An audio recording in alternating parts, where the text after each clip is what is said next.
Hello, Craig and Victoria here, coming at you to answer your questions. We've got over 300 questions, possibly close to 400 questions that you guys submitted, and about 30 minutes of Craig's attention span to get them answered in. Well, first of all, she done forgot Leland and Maverick's here too. The attention span might be even shorter. We're going to do our best though, and if you somehow ended up on this video and you don't know who we are Wild RV Life and Craiging Around.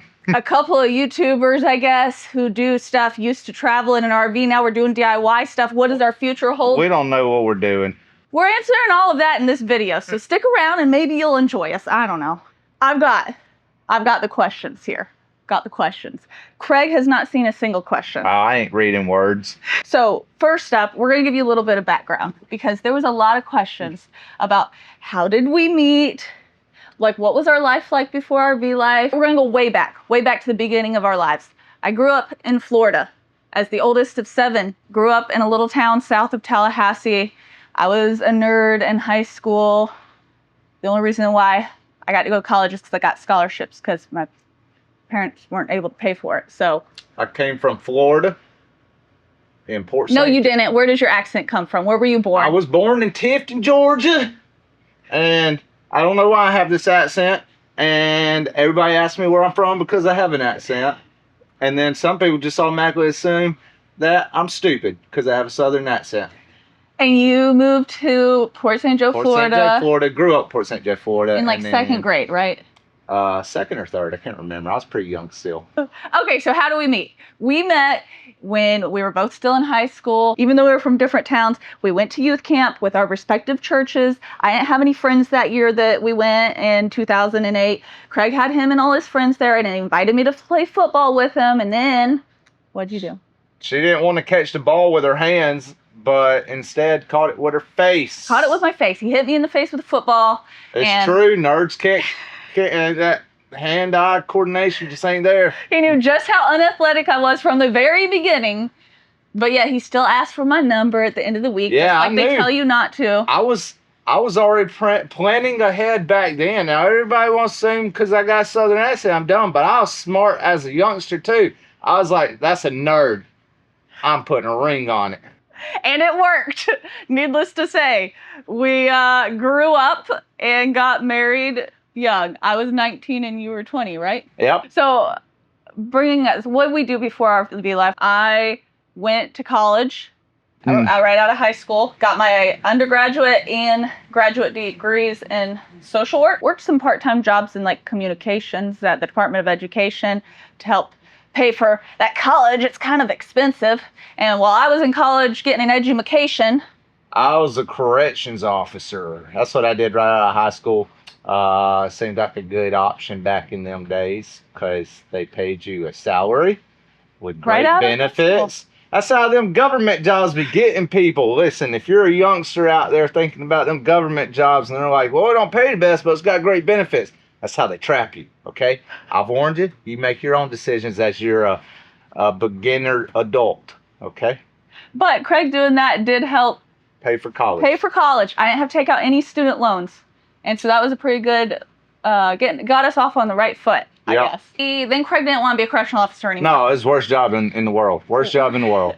So we did a couple's job where we did like therapeutic house parents that used my social work degree, and we took care of young foster kids for a couple of years.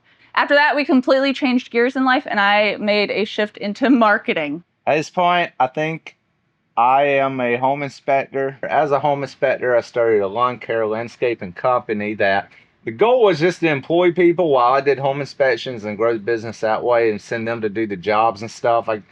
I quickly found out that it's not easy to employ reliable, good-willed people in that field. But Craig did an awesome job at growing the business because it was growing so much and he was getting so much business that he had to make a decision. Quit being a home inspector to run that full time. And then Victoria made me sell it all.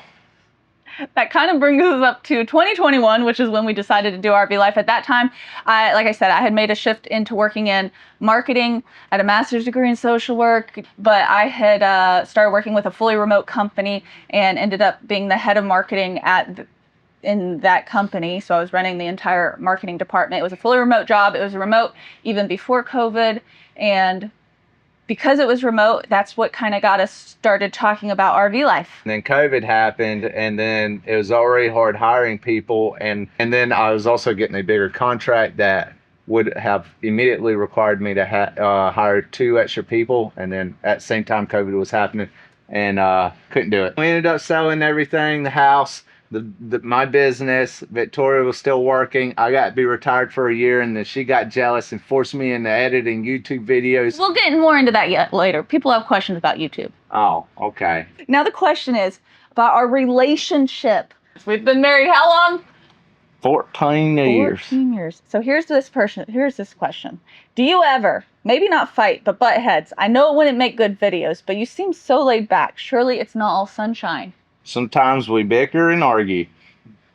I would say that we probably fight a lot less than most couples that we know. Yeah, of course we argue sometimes, but I think we've gotten pretty good at communicating after 14 years of marriage. Yeah, I just let her have her way and we move on with our day. That's the saying. How difficult is it basically spending all of your time with each other? It seems to me it may be a bit trying at times that you don't get much time apart. Wow. I don't understand.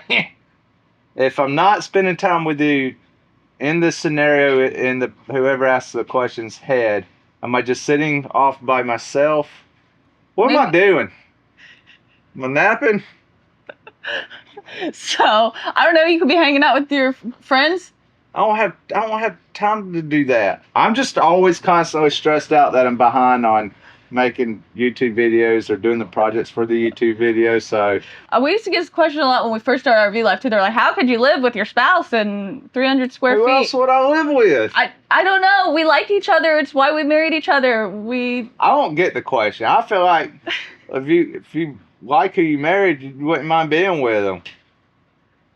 I don't get it. We have gotten that question. It does not pertain to us. Our faith is the next category that people like questions about. More about your Christian journey. I love your faith and the Bible verses at the end of the videos. Thank you for your witness. So our faith, like we said, so we met at church camp. We have, faith has been a big part of our lives since forever. Yeah. A big part of our marriage. Do you attend a local church? When traveling, do you attend on the road churches? We would visit local churches in different places. However, there's an issue with that if you do this. Try to pick the biggest church that aligns with your beliefs. If you go to a small church, everybody wants to invite you to do stuff every day, might all week. Want to be invited to stuff. Well, usually you're not. Well, for us, we travel too fast, so we're not usually in the area long enough. And so we would try to just go to a bigger church to kind of slip through the cracks. We also have a couple churches online, specifically one we actually attended in person. Yeah. And we really enjoyed. It was his first day, actually. As a pastor. And then we have I guess we'd say our home, we'd call it our, I don't know what you'd call it, but a church that like we tithe to and everything like that we feel pretty good about. All right. Now, this was the most asked question in about 50 different ways that we got out of all the questions that we've gotten. And that is, are we planning on having kids or starting a family? Go ahead and tell them. Tell them you're pregnant. I'm not pregnant. And the simple answer is just, no, we don't plan on having kids or starting a family for no real, in-depth reason. Just don't really want to. We don't really want to. And having kids seems like not something you do just because everybody else wants you to. So no, everybody be trying. Yes, we're not having kids because everybody else wants us to. Next category, I'm calling it life as a YouTuber. First question, is YouTube y'all's full-time job? Yes. Yes.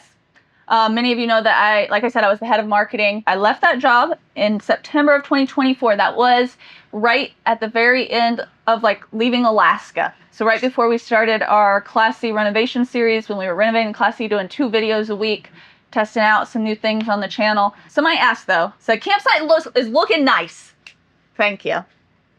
How long did it take to monetize on YouTube? And what is the best way to get watch hours in the beginning? So for us, it didn't actually take so long because, well, it didn't. We started right after we started traveling, not long after we started created the YouTube channel. I don't know nothing about no computers or anything. So Victoria was going to edit the videos and film and do all the stuff while working full time, and I was still just being retired for a year trying to figure out how to day trade or something.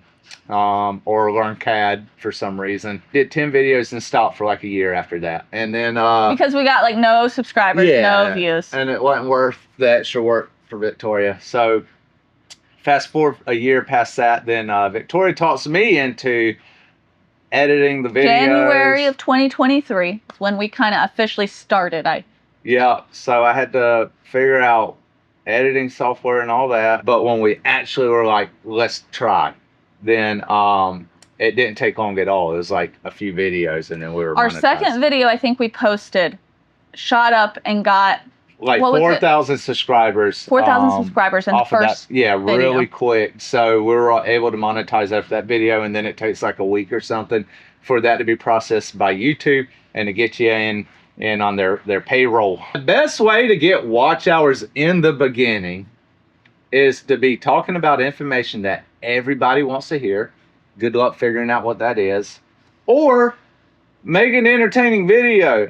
If you've really looked into trying to do YouTube full time and be successful on it, you've heard probably that content is king. A lot of people think they know what that means, but they don't. What it means is if your big content idea is huge and good, that it's going to perform well. Like if it's just got to be entertaining, and entertaining isn't just like funny or one specific thing. Like there's a channel called Yes Theory. It's like you feel like you're watching a TV show. Some people exploring like a documentary. Documentary type TV show, but it's a great entertaining way to watch people explore.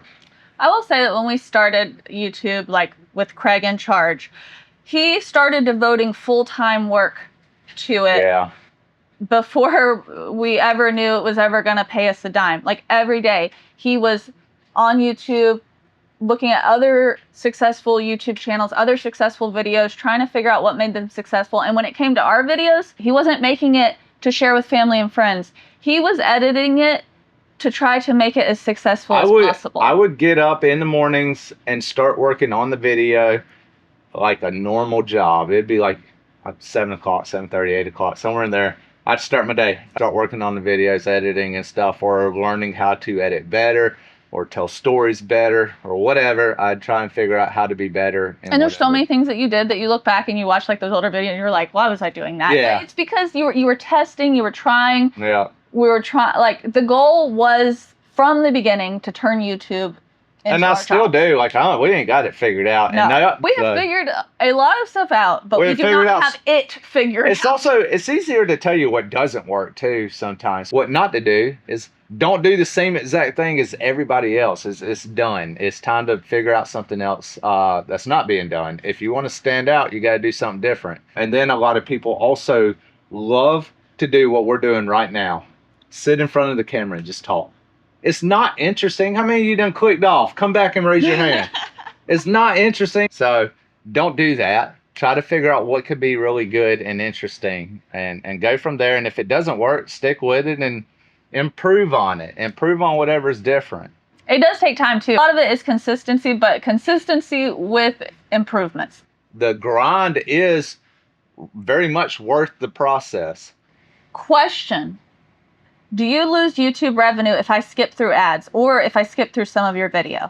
I couldn't tell you who watches ads and who doesn't, so I have no idea.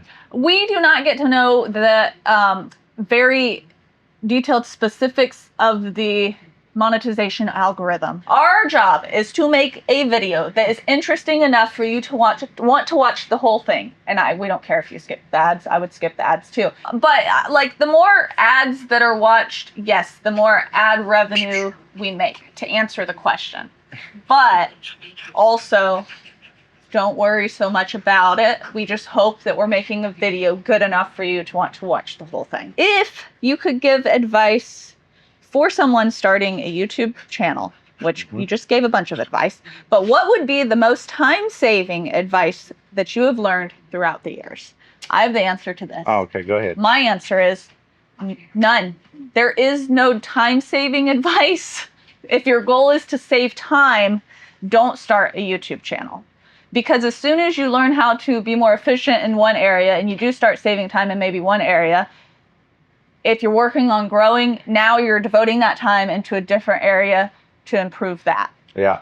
You got to really figure out if you actually want to do YouTube to make it a way to make an income, or if you're just doing it for fun. I guess maybe I have one time-saving thing. What? Early on, learned that if we wanted to plan out our videos, almost every video that we do, we have a plan going into it on kind of how it's going to be structured, what the story is that we want to tell. So we know the overarching story and say the chapters in them, which means that we go into it knowing exactly when we want to film. So we don't end up with like bukus and bukus of hours and hours of footage that we don't even use. Yeah, we film what we're going to use. Now, if something random happens that we didn't plan, obviously you pick up the camera and you film it. Yeah, like us floating in an RV. What editing software do you use? I used DaVinci Resolve Studio, so it's the paid version of DaVinci. They have a free version that is very good. There is a steep learning curve on it. If you can figure it out, then you'll be pretty set with any other editing software. I like it a lot. It's really good. It's a one-time fee. Once you pay That's what we like. Once you pay it, you get all the updates and everything. Yeah. Somebody just getting started on their YouTube channel, and they are using DaVinci Resolve. Any tips or advice you can give me for getting better at this? YouTube is your friend. One of the best things is, especially for DaVinci or one of the bigger known editing softwares, there's always a big following and a bunch of YouTubers that are YouTubing all the newest features and updates and stuff like that. One of my favorite people to watch when there's a new update or a new feature or something like that within DaVinci is Mr. Alex. When I first started, I literally watched like him, all his videos on DaVinci. I watched a couple other people, all their videos on DaVinci's. I would go out and put some clips in and try to do things with them clips that they were talking about or showing and stuff, just to try and learn the process. I'd highly recommend just practice. That's what it is. It's practice. Practice and lots of YouTube tutorials. Oh, I don't think we have a question about this, but since we're talking a lot about YouTube, I'm just going to throw it out there. One of the best things you can research and learn a lot about, which Craig spent a ridiculous amount of time researching initially, is audio. Oh, yeah. Have good mics. We use the DJI mic minis, actually. That's another thing. I was talking about the things that make me click off a video real quick. Audio is extremely important, and there's a lot of different ways to make your audio good. So having good mics will make it easier to have better audio. But I think I have learned enough in audio that I could probably make a cheap Walmart headset mic sound better than somebody with good mics that's just starting out that doesn't know anything about audio. Like it's true. So you don't have to buy the super expensive mics if you want to go out and put the time in to learn how to do audio good. How far out do you have content planned? I guess this is a twofold. There's how far out do we have content planned, and then how far out do we have content like actually done, like filmed. This has varied throughout time. When we were on Route 66 in the Class C, we were traveling so fast and filming so much. We got 6 weeks of content ahead, like filmed, which was, we were feeling pretty good about that. Yeah, that was good. Right now, we're about a week. Actually, this video is, what's today? This is Saturday. This video's got to go out tomorrow, or you don't get a video. Yeah. So if you didn't get a video, it's because we didn't get this one out. We are technically also filming the following Sunday's video right now too. So we're about a week out. The cabin build is supposed to be starting on the property, and it keeps getting delayed for whatever reasons, or just taking longer to start. So That's kind of really throwing us off. Can't start a big project right before the big project.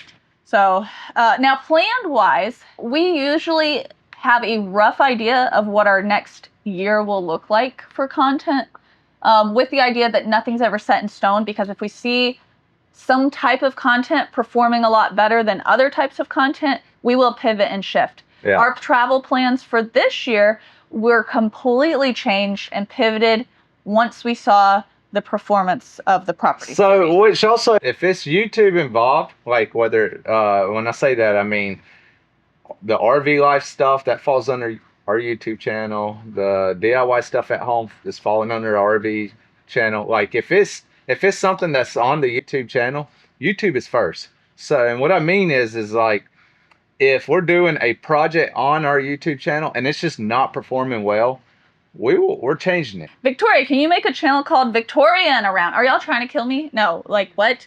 Do you just see how much we're talking about all this stuff we got to do? We got way too much to do. What would I do anyways? It would not be interesting. I'm not the interesting one here. Dang, 2 channels is my max, guys. 2 is the max. She keeps trying to tell me we need to do a podcast. I like talking. What would you even talk about? I don't know. I just like talking, okay?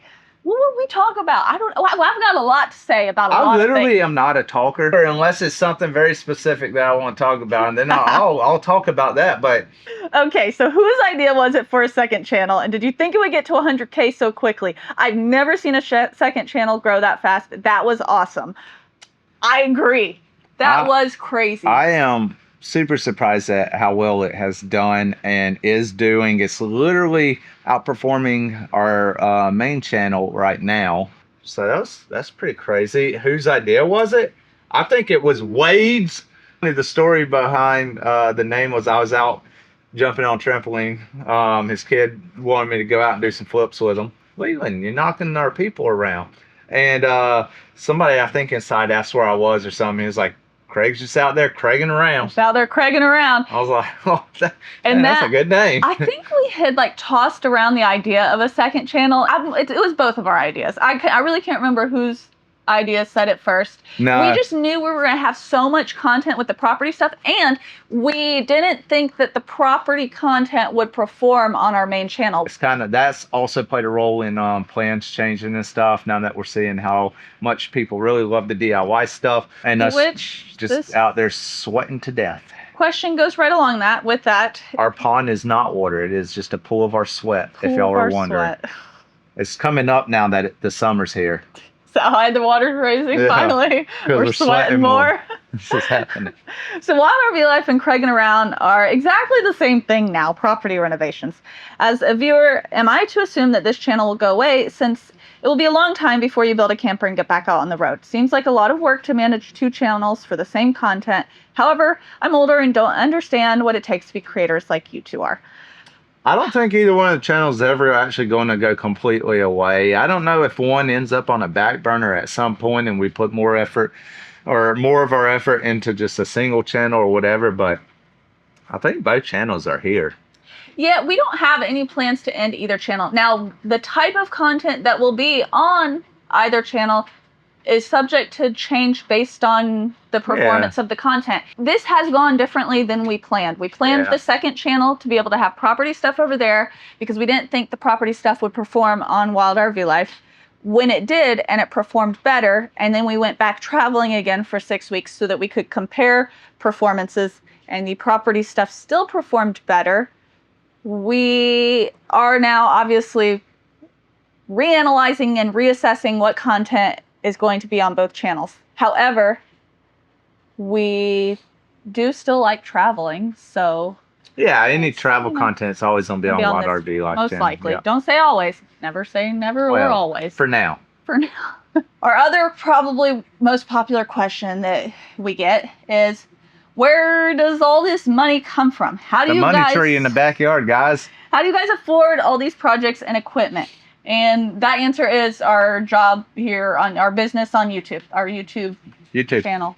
Oh, and all the other stuff that kind of goes along with it. You know, we have merch, we have sponsors, we get AdSense from YouTube, we make a little bit on affiliate income when you guys use our links, and you know, all of that. We have our community, all of that adds together to be able to support all of our content that you're seeing. Yeah. And we're being smart with our money, guys. Don't worry. There's not a reason why we would have been smart right out of high school with money and decided to just throw it all away.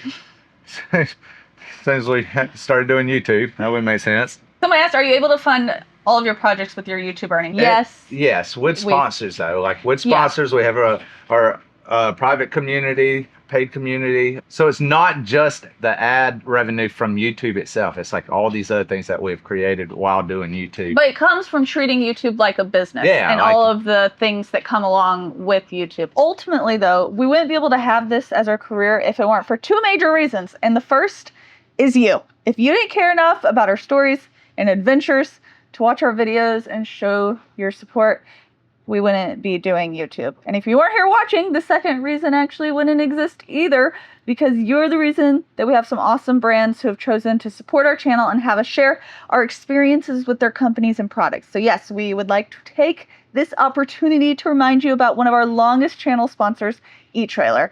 They've supported our channel month after month for years now, and we are always happy to talk about our eTrailer experiences because they're always awesome. If you don't know about eTrailer, they are your one-stop shop for all things truck and towing, trailers, RV parts, and accessories. And besides having anything you need for an RV or trailer, perhaps the best part is their customer service team, which is based right inside their warehouse in Missouri. Real people answering your questions and providing real support. And when you scan our QR codes like this one on the screen, and shop at eTrailer for the parts and supplies that you already need, it lets eTrailer know we're a good partner to keep working with. So thank you. Thank you for watching, for supporting and using our links, and just being an encouragement to us every week. If it weren't for you, we would not have this awesome job. The other big topic here, which we didn't mean to make a big secret, but I think did. So the question is, know you all said a while ago you're getting rid of your new, bigger Brinkley. What's the plans for your next trailer? We are going to custom build.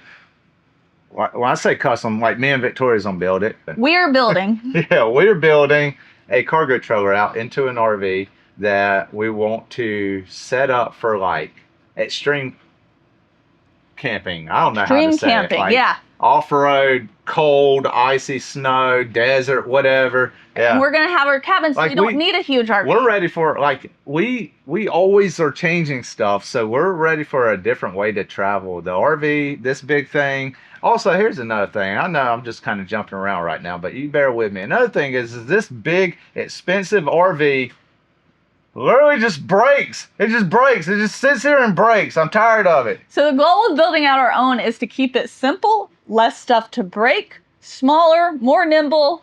Will we ever have a different type of RV in the future after the cargo trailer? We don't know. We're not planning that part. Who knows? I mean, maybe. Yeah, probably something. But probably something that's going to be like we did DIY'd the Class C. Oh, it'd be something crazy, probably. Cool. Yeah. Probably not a fifth wheel. I think in the 90s, I believe it was, they made these weird things that look like a RV in the front, and then you drive a boat up into it. If I found one of them. Oh, that in that regard, are you guys done traveling? Any trips planned? Well, we're actually on a trip right now. So yeah. If you want to see what it is. That's why we're hit burnt. That subscribe button. Yeah, you might have noticed. We are not done traveling, but we are probably done traveling like this, like in a big fifth wheel. I think that phase of our life. It's just gotten to the point where the stress of traveling in this outweighs the fun. What did you decide about the Class C? Class C, I have not decided nothing. The thing needs so much done to it again. Like the whole electrical system that we put in needs to be redone. We've taken components from it. So then we'd have to buy components to replace them. Needs to be Transmission, suspension, new tires, steering, new tires. So much, and it's not worth it. It's literally just not. It's not worth putting money. And doing a new project would generate better content than continuing to put money into the old project. Yeah. So. Yeah. Cargo trailer build, here we come. Yeah, I think cargo trailer build is gonna be great. I'm excited about that. With the new home base, how often will you be on the road versus at your home base? I don't know. I don't know. We just got it. Like this was random. I feel like that we're doing right now. Yeah, this weekend. So less than we were when we traveled full time. Yeah, less. Do you guys ever feel like buying and creating this home base has taken away from your adventures? No, it just feels like a different kind of adventure. It's We stuff we want to do. had traveled full time for 5 years. It got to the point where it was no longer that adventurous feeling Nah, for us. And so now this actually feels like more of an adventure than full-time travel did. I It's want to new. point out, which this doesn't pertain to probably majority of the people that watch us, but some people I think feel like because we RV'd for whatever time and became a YouTube channel, but that's what we have to do the rest of our lives. That's not how it's. That's not how we will never do anything for the If rest you'd of have our told lives. me, if you'd have told me when we started RVing that I have to do it the rest of my life, I just wouldn't have done it. Our also motivation for like starting like full-time RV life, I think was less about the actual like travel portion and was more about just a totally new experience and adventure. Absolutely. Fun question. If you won a contest for an all expenses paid trip, what destination would you choose? There's these wave pools that have this thing that creates perfect surfing waves in them. So not like their theme park wave. No, Like or them little things on cruise ships and stuff. But Yeah. like it creates an actual stand up on a surfboard, paddle into the wave and surf it. I'd want to do that, and without all the other people there. He wants to rent the whole thing out. Yeah, just me, Victoria, maybe a couple other people. Mostly just like I get as many waves as I can surf in the amount of time I'm there. That'd be pretty cool. That'd be awesome.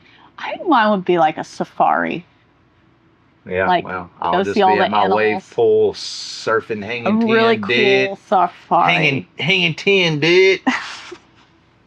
Okay, property questions. Property questions. Knowing what you know now about everything you have to do with the property and what we've had, like all the stuff we've had to do, would you have still purchased it to make it your winter homestead?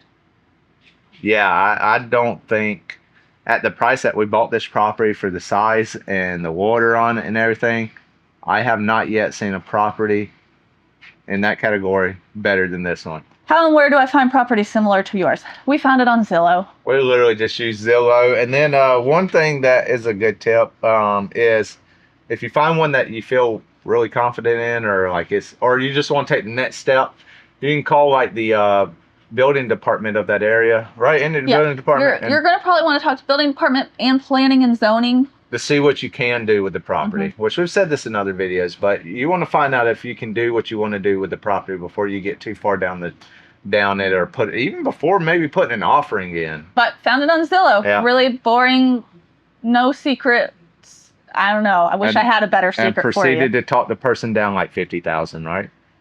Yes. Yeah. So that was nice. High five. Good job, boss. Saving money at the start. What has been the most challenging part of buying land and making it your own? Is it the cost, the timeline, or what? I think just time. I think time. With doing YouTube and projects and stuff. Everything takes longer than we think it should. Yeah. And we got to keep pumping these projects from start to finish out to keep you guys entertained. And so when I'm editing them, my ADD isn't too crazy. I'll say, actually, I want to put this out there because I don't want to feel like we are hiding this. And this goes back to the YouTube thing. And nobody asked this question that I saw about having an editor. So we do actually have somebody that helps us with editing now. Yeah, we do have a person. She's really good. Like, wasn't an editor when we hired her or brought on. She had marketing experience. We taught her what we could teach her. She's just good. But we still are both involved in the editing process because we like to be. I think it works out good. She helps getting the videos kind of prepared for us to go through and stuff. So yeah, she does a lot of good work on them. But I don't think that we would be able to do 2 videos a week with creating this DIY content. Like, we actually have to do the projects that you guys see in the videos, which take a long time to do. Yeah, one of the reasons for the second channel was to be able to hire somebody to help us with all the other million things. So she helps us with just a whole bunch of stuff. And editing is just one of the things. But that was one of the biggest reasons we started the second channel, was to be able to get somebody in to help us because we were drowning. Yeah, we were actually doing the 2 videos a week and all the projects for several months. Yeah. Yeah, it was. And we were. It was bad. But again, we had the light at the end of the tunnel. We knew we were going to be hiring somebody. It so was we had the getting goal. rough. What do you plan on ultimately doing with your property? Right now, it's planned to be our home base. Will we sell it one day? Will we rent it out one day? Because that's another question. Do we plan on renting out our site while we're traveling? We definitely are going to end up renting out the property at some point. I mean, it would be dumb not to, because like we're not going to be there forever, and like we want to travel. We don't know what we're going to do when we get this thing to, like, once the cabin's done. Here's the issue. I'll tell y'all, this is the biggest issue with YouTube, okay? We're going to get this property so perfect and nice and ready to be used and enjoyed. And then that's when all the stuff that makes YouTube videos entertaining stops. So as soon as it's done, I know, we got to figure something else out. We'll be doing something else. That's probably one of the biggest stressors of doing YouTube is trying to figure out what the next big thing is that's going to do good, and then if it doesn't do good, what can you pivot to I don't know, keep going. We do plan on probably either renting out the RV site or the cabin when we're gone, or in the future, or maybe when we've moved on to other things. I don't know. We might even sell it eventually. It's going to be a long time from now. Yeah. Because of the location and it being close to my family and where I grew up. So we'll probably keep it for a while. But will your property be used as a harvest host? We got that quite a few times. We do not plan to open up the RV site or do a harvest host or anything like while we're there. Not while we're there, yeah. It just literally would not work for us. Because then, like, say you come, but then we're working the whole time and be like, no, we can't really do anything. Also, we have to film, and as much as we have filmed in front of people before, it's still very awkward for us. Yeah. One of my favorite things about the property is that we get to film without anybody seeing us film now. Yeah. It's really great. Questions about the cabin. Mainly, kind of like, what kind of cabin are we planning to build on this property? It's going to be an easy one, guys. We ain't never built no house before, so it's going to be an easy shape, mostly square, rectangle. It's rectangular, but we're like wood framed, like we're building it from the ground up. Not a log cabin, not a cabin kit, not a prefab kit. Nothing wrong with any of those options. This is just what we really wanted to do and what we think will make the best content. Yeah, so that's what we're going to do, and we're going to give it a good shot. It's going to be a lean-to style roof house. Side that faces the water will be a little taller than the back, and then it's going to have some big old windows, and it's going to be less than 1,000 square feet, so not super big, but as long as it don't fall over, it's going to be cool. Are you going to put solar on it? Maybe. Maybe. It won't be fully off-grid or anything. In the Florida heat, we need access to the grid to run our ACs all night long. It's not off the table, but it's not necessarily in the plans either. When are you starting the cabin? I'm ready to now. Actually, we just got our permits approved, so hopefully within the next week or so. Starting some work on it, at least. Florida stuff. Hurricanes and gators. Some questions about hurricanes and the pole barn and hurricanes and the cabin. The pole barn is engineered, like it's had stamped engineered plans for up to 140-mile-an-hour winds. If a hurricane comes and it has winds higher than that, I guess we're just going to see what happens. Same thing with the cabin. We're going to do all the hurricane clips, all the hurricane proofing. It's going to have plans that are engineered for our area. If a big old hurricane comes, we're just going to see what happens. Yeah, dude. We're not in a flood zone. Yeah, you tell them. How are you going to anchor that gazebo down? Well, we actually already... With single wide trailer straps. Yeah, they're these big metal spirally poles, screw them in the ground, and we got ratchet straps attached to them. Yeah, take that, hurricane. It's probably getting messed up. The little roof panels are probably flying off. I don't know what to tell you. We will hope that doesn't happen. We have the shipping container. It's also anchored down. If a hurricane was coming, we would put as much of our equipment and everything we can in there. If it came before and then we would evacuate. Gators, how do you know they aren't in the lake? I don't see any evidence of them, like gator tracks going up the banks or anything like that. And it's soft banks, like you'd definitely see a gator slide up in and down and in the water. Well, also I've paddle boarded in the mornings and evenings to see if any are laying out anywhere. Haven't seen any. We've flown the drone over it. You can usually see pretty good into the water with the drone. Never seen any. It doesn't connect to any other bodies of water. It could have a gator. It's going to be like one gator if there's a gator in it. And gator bites and attacks are actually rare. We stay aware. We stay aware and we keep our We're eye out. gator aware. Are there bass in the pond? Yes. There's bass, brim, and catfish that I know of. Do you think you'll do another RV site for summer stay, or do you plan to travel around for the summer season? Like, are we going to build another RV site somewhere else, I guess? Or are we going to... definitely, like, a different property. Yeah, more properties are in our future, at least if all goes according to plan. Yes. This has been a fun process for us. Everybody's just like, well, we're sick of the property stuff, and we pivot to something else, and it starts out performing that stuff, and then we'll do that. And saying it like that makes it sound like we're just doing stuff we don't want to do. We never pivot to anything we don't want to do. Like, the stuff we're doing is we want to do it. So that's true. Y'all just decide when we do it, basically. Because the other thing is if we're not having fun, we're not making good videos. So we do stuff that we can have fun in, because those make the best videos. Yeah. You built the pole barn, and I thought you would put the fifth wheel under it to help save the roof. No, this thing ain't nothing saving this. This thing literally could be in dang Fort Knox and still fall apart. The pole barn that we built was always planned to be our storage, workshop, vehicle, tractor parking area pole barn. There was going to be another pole barn to put the RV under by the lake. Now we're selling the RV. So now it's not under a pole barn, and it's not going to be under a pole barn. So what's your plan for the concrete blocks on the backside of the pond?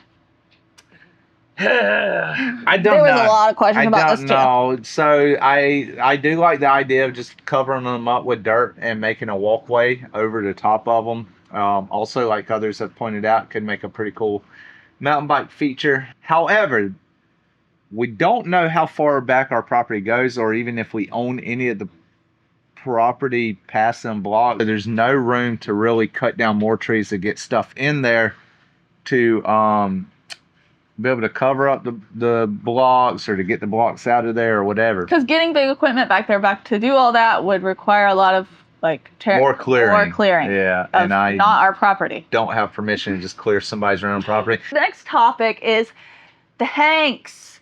There are a lot of questions. So a lot of people have asked, because we didn't explain in the beginning, like, how did we meet? How did you know each other? And I think it's like, I wish we had better like friendship lore to tell here, that it was like some big kind of secret or something. It's not really. It's a pretty boring story. We're both YouTubers. We had chatted back and forth through the years because we both do YouTube. Never ended up being at the same place at the same time to be able to meet. And then this past year, they were coming down to Florida.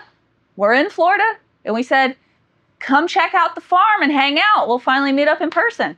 So yeah, we did finally meet up in person.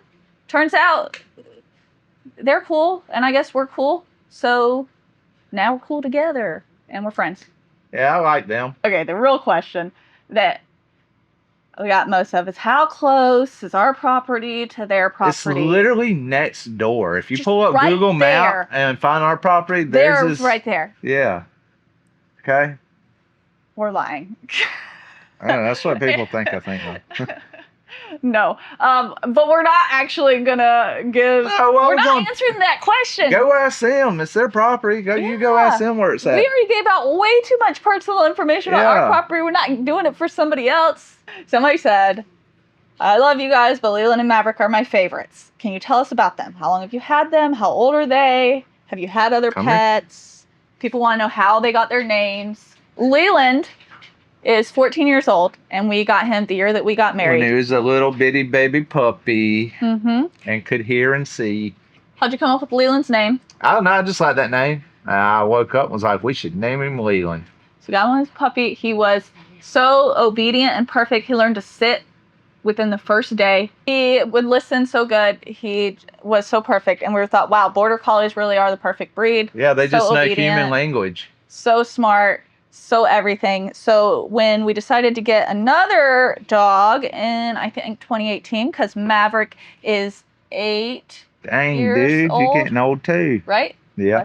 We're like, we got to get another border collie. I really wanted like a merle colored border collie. I really wanted a blonde one with 2 blue eyes. Yes. But then we saw Maverick, and he's a red merle border collie. They're both border collies. And we got him, and he turned out to be a turd. Just as smart as Leland, but he's a little butthead. He's stubborn. Okay, he does what he wants, and most of the time. And Maverick's named after the surf spot Mavericks. Yeah, big waves for big dogs. A couple more questions about the full-time RV life that people are curious about. What's your opinion regarding full-time RVing? Do you think most people living this lifestyle will feel the need to give it up eventually? Yes, most people will. On average, people RV for 2 years full-time and then get out of it. Yeah, I think it just really depends on the person. If you're somebody, I think that most people just don't do things for forever, anything. Like most people will move at least once in their life or twice or 3 times or more. They'll change jobs a couple of times. If it's something that you enjoy doing and you want to do it forever, you definitely could. But I just think most people probably won't because they don't do anything for forever. Have you found it less expensive doing this RV life versus just a home and traveling? We initially budgeted it to basically be the same cost as what we were living in our house for. I think it all depends on what kind of sticks and bricks lifestyle you had versus your RV lifestyle and vice versa. It can be cheaper and it can be more expensive. If you live super fancy in a big nice house and you spend a lot of money on a regular basis and stuff, just because you move into an RV isn't going to change that. Yeah. If you live more frugal on a day-to-day basis, if you do it in an RV, it'll be more frugal than, I don't know, the next person. So I find it to typically be fairly comparable. Somebody says, how old are you two? Love both channels and watch every week. You two are such hard workers. It's nice to see a couple that can work together. Thank you. Our ages, we're getting old. How old am I? 35? Yes, and I'm 34. Where do you get your motivation? So many people just settle. You two have goals and dreams. You're what we used to call go-getters. A lot of my motivation is coming from, like, we're seeing a lot of success in our life right now with what we're doing. So I think a lot of my motivation comes from that. Of course, we have lows, and when we go through some lows, I'm like, well, it's just stupid. I don't want to do it no more. But then, I don't know, ultimately, we keep working at the goals we do have, and we are making it to our goals. So that helps me want to be like, well, let's keep going. I think we get a lot of motivation from seeing like progress and success. So like when we completing a project is very motivating to us to see that end result. Is Craig still into the donuts? I really like donuts. I do have to eat a lot less. Since I have Hashimoto's now, I have to be most of the time gluten-free. It's not an allergy, so if I'm like, all right, I'll just feel like crap tomorrow, I'll eat some gluten today. And I'll eat a donut or something, but for the most part, I'm probably, 93% of the time just gluten-free. So now, if we go to a good bakery, though, and I can't say no, and it's been a while. He might have a donut. Still. Yeah. Do you get tired of making videos all the time? Yes, absolutely. And then sometimes we'll do something where like, we won't film it. And now I'm like, we should be filming this. Yep. That's how it goes. Oh, man. Okay. That wraps it up. Holy smokes. For the ones that stuck through this boring video, you're a trooper and we appreciate you. Yes, For the ones that skipped and heard me say that, I like you too. And the ones who aren't even here because you bowed out. You're fine too, through, you know. Just we come still back. like you. Come back next week. Next week's video will be better. Craig surely doesn't blame you because these videos are atrocious to me and I don't like them. He doesn't like them. But you know what? I don't know. There was a lot of questions, so somebody wanted to know the answers to these questions. These were Victoria's idea. It was my idea. So if you liked it, you put that in the comments so that we can show Craig. Probably. If not, we'll just never do it again. Because like we said, we look at our videos, we gather data, and we make decisions based on that. So. Yeah, so take that. Overall, hopefully that this video helped you to get to know us a little bit better, where we came from, how we got here. And this is where we tell you about our course that we're selling to become a YouTuber. No, I don't have a course. To be totally honest, I think this video feels like we could make a really good course and could give a lot of great advice. I'll say it now, and somebody, if you want to compete with me, go ahead and come on. Anybody that's anywhere from 300,000 subscribers and less, I guarantee you that you do not know more about how YouTube works than me. Oh, confidence. Confidence is key, though. 300,000 subscribers or less. I think we have a lot of good knowledge we could share, but we don't want to, neither one of us wants to have to sell a course. I think we wouldn't mind making one and like talking about YouTube and sharing. We've actually talking about it. We do, but you know, such is life. We make content about building stuff. Yeah, and not building YouTube channels. That's funner. That's more fun. More fun. But if we had a podcast, Craig could talk about it all day long. Y'all wouldn't even want to hear that. All right, guys, we'll see y'all next week. Toodaloo.